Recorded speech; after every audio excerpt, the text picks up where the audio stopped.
Aujourd'hui, on était venu dans la zone économique spéciale de Sandiara pour nous enquérir de l'état d'avancement du chantier, c'est-à-dire d'installation des entreprises qui sont dans la ville. On a vu que les entreprises sont en train de s'installer correctement. Je pense que vous avez visité déjà Omega Pelagic, qui est une entreprise qui est déjà installée, qui a commencé sa production dans le domaine de l'halieutique, c'est-à-dire des produits de la mer. Je pense qu'on a visité aussi Belmil, qui est une entreprise qui utilise toujours les sardinelles pour fabriquer de la farine de poisson et de l'huile de poisson. On a aussi visité l'entreprise OCP qui fait des produits de traitement de l'eau de piscine. Et il y a d'autres entreprises en gestation pour s'installer ici.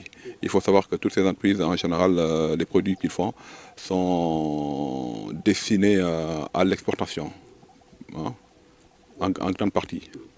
En fait, l'exonération locale, il a plutôt évoqué les exonérations sur les véhicules utilitaires qui leur sont destinés et aussi sur le fuel, hein, le gasoil ou bien l'essence qu'ils utilisent dans les voitures. Alors c'est prévu dans les textes réglementaires des zones économiques spéciales. Mais tout ça aussi, c'est les demandes, hein. Il y a toute une procédure à respecter.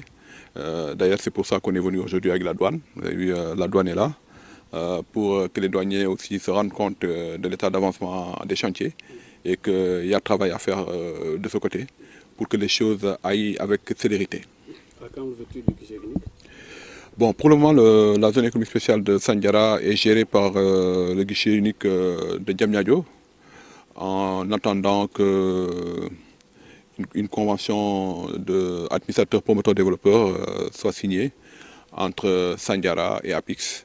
Et à partir de là, il y aura un bâtiment administratif qui sera construit et un mur de clôture sur cette zone pour abriter donc ce bâtiment administratif, pour abriter le guichet unique, que nous appelons plutôt un centre de facilitation des procédures administratives, CFPA.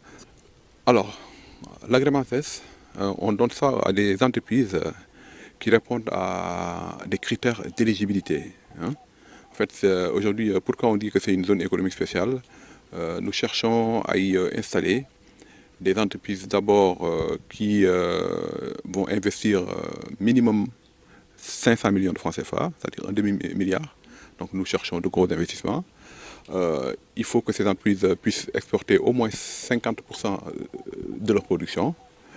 Et il faut aussi que ces entreprises soient des entreprises à haute intensité de main-d'œuvre pour créer de l'emploi pour les jeunes. Et là, pour le cas de Sandiara, on leur demande de créer 5 emplois par 100 mètres carrés de bâtiments industriels occupés. Alors si ces critères sont respectés, ou bien pourront être respectés dans un temps assez proche, peut-être même Sandiara, on leur donne un délai de 3 ans pour le faire.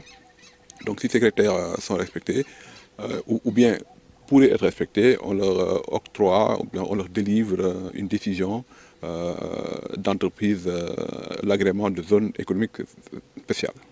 Et maintenant, quand ils ont cet agrément de zone économique spéciale, il y a des avantages que les entreprises vont bénéficier. C'est quoi, par exemple? Tous les entrants qu'elles vont importer seront exonérés de douane et de taxes. Et aussi l'impôt sur les sociétés, où les entreprises qui sont dans le droit commun payent 30% sur le bénéfice annuel brut. Les entreprises qui sont exonérées payent 15%, la moitié. Et aussi, il y a d'autres avantages aussi, tels que l'impôt sur les salaires, la part employeur exonérée. Tout ça, c'est pour créer un pôle de compétitivité, pour attirer donc, de grandes multinationales ici au Sénégal, pour leur permettre d'avoir des produits, des facteurs de production moins chers, pour leur permettre d'exporter, d'être compétitifs sur le marché international. Alors vous avez vu tout à l'heure, on a visité Belmil qui fait de la farine de poisson et de l'huile de poisson. L'huile de poisson est très prisée parce que c'est avec ça qu'on fabrique beaucoup de choses, les rouges à lèvres, des produits pharmaceutiques et tout ça. Et tous ces produits-là, l'huile de poisson est exportée du Sénégal à plus de 95%. Donc la farine de poisson aussi est utilisée pour l'aliment de bétail, donc aussi bien au Sénégal ici que dans la sous-région et puis même en dehors, hein, jusqu'au Maroc, partout.